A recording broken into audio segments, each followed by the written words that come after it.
오늘 함께 읽으실 말씀은 요한복음 12장 12절부터 19절까지 말씀입니다.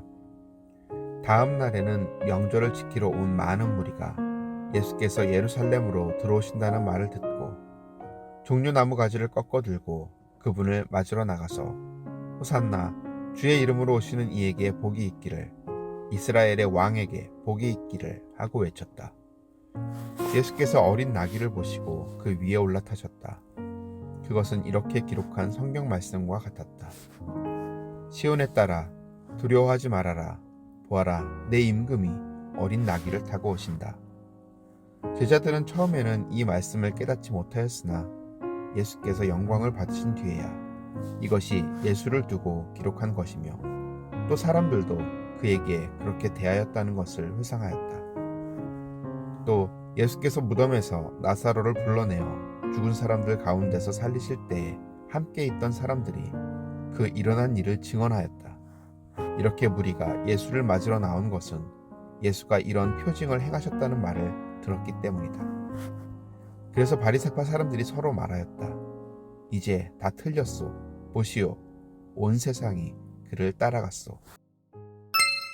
네, 오늘 우리가 함께 나눌 말씀은 요한복음 12장 12절부터 19절까지의 말씀입니다.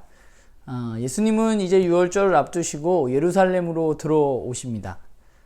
요한은 계속해서 시간을 강조하고 있어요. 때가 유월절을 앞두고 있다는 것을 계속해서 이야기합니다. 유월절은 어떤 날이냐? 이스라엘 민족이 애굽의 노예로부터 구출된 그날을 기억하는 명절입니다. 이제 예수님께서는 이 유월절에 이스라엘 민족이 애굽으로부터 구원받았던 것처럼 죄의 노예인 사람들을 그 죄로부터 구출해 내실 것입니다. 이제 예수님은 이 일을 위해서 예루살렘으로 올라가시는데 사람들이 예루살렘에 예수님이 올라오시는 소식을 듣고 모여듭니다. 그리고 그들은 종려나무 가지를 들고 이렇게 외치죠. 호산나 찬송하리로다. 주의 이름으로 오시는 이 곧 이스라엘의 왕이시여 라고 외칩니다. 그러면 이스라엘 사람들은 왜 종려나무를 흔들었을까 생각해 보면 그 종려나무는 사실 유월절 관습은 아닙니다. 종려나무는 언제 흔들었냐 하면 종려나무 가지는 수전절이라는 명절과 관련이 있습니다. 수전절이라는 명절은 이스라엘 민족이 이방 민족의 압제를 받고 있을 때, 그때 유다의 마카비우스라는 왕이 이방인들의 침략을 물리치고 승리해서 예루살렘에 입성해서 성전을 정화하고 이방 민족의 압제로부터 독립했을 때 그 일을 기억하기 위해서 지키는 명절이 바로 수전절입니다.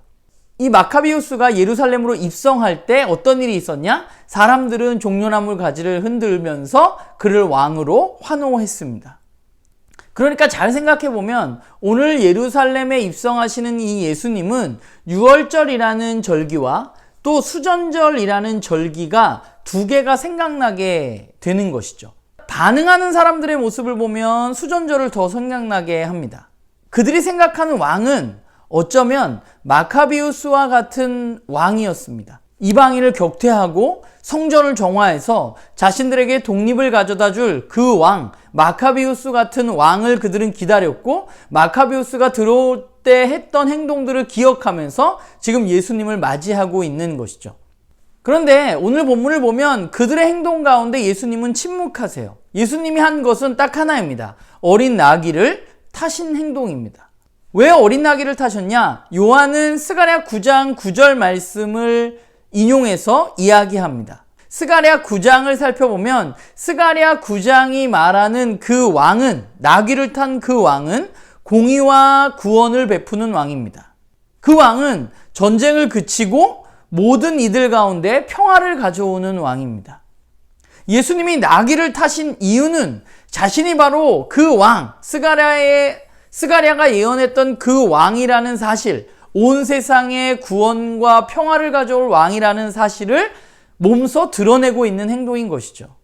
그러니까 여기에 부딪히는 두 개가 있어요. 종려나무 가지를 흔들면서 왕이라고 고백했던 그 이스라엘 민족들과 예수님이 행동으로 보여주셨던 그 왕에는 분명한 차이가 있습니다. 사람들은 자신들이 생각하는 왕을 원해요. 그들이 예수님은 왕이라고 고백하지만 그 고백 안에 하나님의 계획과 하나님의 뜻과 예수님의 의도와는 다르게 자신들의 욕망과 자신들의 경험과 기대가 거기에 들어있다면 예수님은 왕이라는 그 고백은 하나님의 다스림을 정말 원하는 것이 아니라 인간의 욕망, 자신들의 욕망을 채우기 위해서 하나님을 이용하는 그런 모습으로 드러나게 되는 것이죠. 예수님이 왕입니다 라는 고백은 그분의 완전한 통치가 임할 때, 그때 가능한 것입니다. 그것을 인정할 때.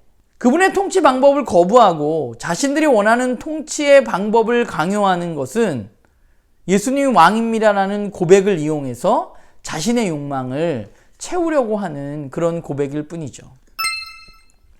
오늘 말씀을 보면서 나는 어떤 왕을 원하는가? 나는 정말 왕을 원하고 있는가? 라는 생각을 좀 하게 돼요.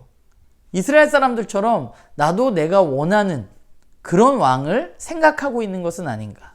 그런데 오늘 본문을 좀 생각하다 보니까 그들의 요구가, 이스라엘 민족의 요구가 그렇게 부당한 것인가라는 생각을 하게 돼요. 제국 로마로부터 해방되어지는 것을 꿈꾸는 것, 그 욕망이 그렇게 부당한 것인가? 저는 그렇지 않다고 생각합니다. 그들의 요구는, 그들의 욕망은 부당하지 않습니다. 그러나 부당하지 않다고 해서 그것이 하나님의 뜻은 아닌 것이죠. 그 사람들은 하나님의 큰 뜻, 온 세상을 향한 하나님이 주시는 평화를 누리는 그 큰 뜻을 이해하지 못하고 있는 것이고 오직 자기 민족의 입장에서만 생각하고 있는 것이죠. 그런데 하나님은 온 세상을 생각하시는 분이시죠. 힘과 권력이 아닌 겸손과 희생으로 진정한 평화를 이루시는 하나님을 그들은 알지 못하고 있습니다.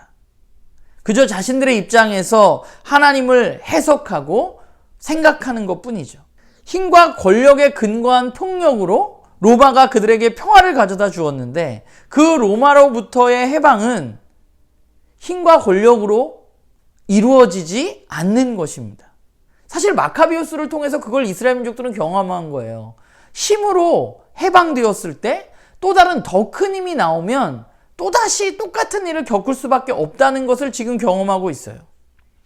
하나님이 주시는 진정한 평화는 힘과 권력이 아니라 하나님의 뜻을 이해하고 그 길을 걸어가는 겸손과 자기 희생적 사랑으로 이루어지는 것입니다. 예수님이 나귀의 타심으로 말미암아서 그 길을 걸어가고 계신 것이죠. 그분이 진짜 왕이십니다.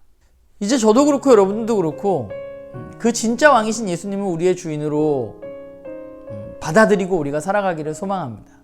그분을 통해서 내가 원하는 것을 이루려고 애쓰는 사람이 아니라 그분의 완전한 다스림 가운데 내 욕망이 아니라 그분의 뜻대로 살아가는 사람으로 우리가 살아갈 수 있도록, 그리고 덧붙여서 그분이 걸어가셨던 그 길을 우리도 걸을 수 있도록 그런 그리스도인, 그런 제자가 되기를 주님의 이름으로 간절히 소망합니다.